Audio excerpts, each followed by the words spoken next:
Genius Kids.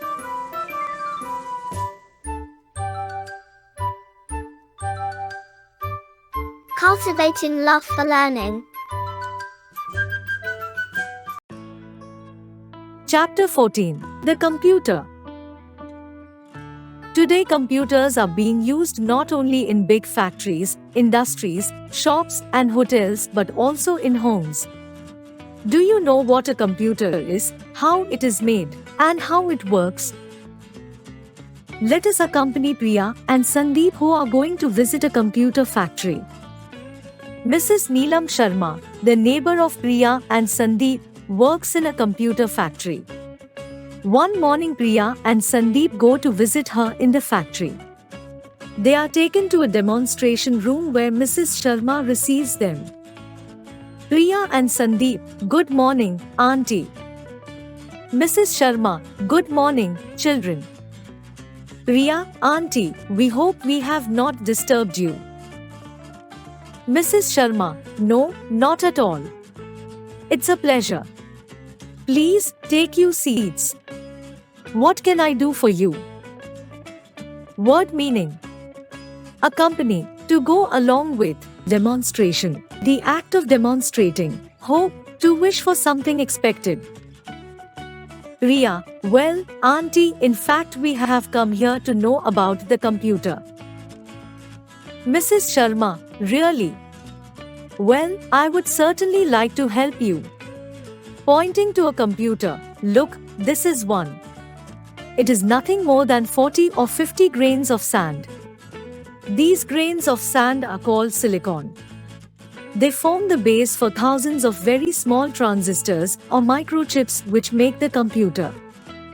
Priya, it's really interesting. How was it invented, Auntie? Mrs. Sharma, well, my dear children, do you know what a calculator is? Sandeep, yes, Auntie. A calculator is a machine which makes addition, subtraction, multiplication and division fast and accurately. Mrs. Sharma, right. Now, listen. The world's first calculator was developed in China. The Japanese soon picked up the idea and developed a better calculator. In the 16th century, the Russians improved upon it. The first electronic computer was built in 1946 at the University of Pennsylvania in the USA. It was a huge machine. Computers of different sizes have been built since then. Priya, thanks, Auntie, for giving this information. Sandeep, now Auntie, please tell us how a computer is useful. Mrs. Sharma, you know, at railway stations and big hotels, it is used for making reservations. In banks, it can keep accounts easily. It is also used in homes. Sandeep, in homes? Why do people like to have it in homes? Mrs. Sharma, well, it is a very helpful machine for homes. It can provide information like telephone numbers, addresses, keep accounts, and pass on messages. It can provide interesting games.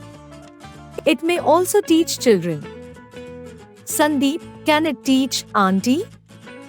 Mrs. Sharma, oh yes, it can. Books are slowly being replaced by computers in many countries. Word meaning. Invented, devised for the first time, huge, extremely large, replaced, put in place of. Priya, really? I can't believe it. Mrs. Sharma, now I'll show an interesting thing. Look, there is a toy car on that table. Now, I'll push this button of the computer and the car will start. I can control its speed, change its direction or stop it with the help of the computer. Mrs. Sharma demonstrates. Sandeep, look, Priya. How interesting. Mrs. Sharma, and look at this big computer. It may tell us if there is any fault in any of the machines in the factory. A computer can also keep the information and tell us when we need it. It works almost like a human brain. Sandeep, where can we learn, Auntie, how to use a computer? Mrs. Sharma, well, the computer science is being taught not only in colleges but also in many schools. Sandeep, thank you, Auntie, for this information. We would like to join a computer course. Riya, Auntie, I think a computer is not a substitute for human brain. It hasn't got common sense. It is just a support to our brain. Like, share and subscribe.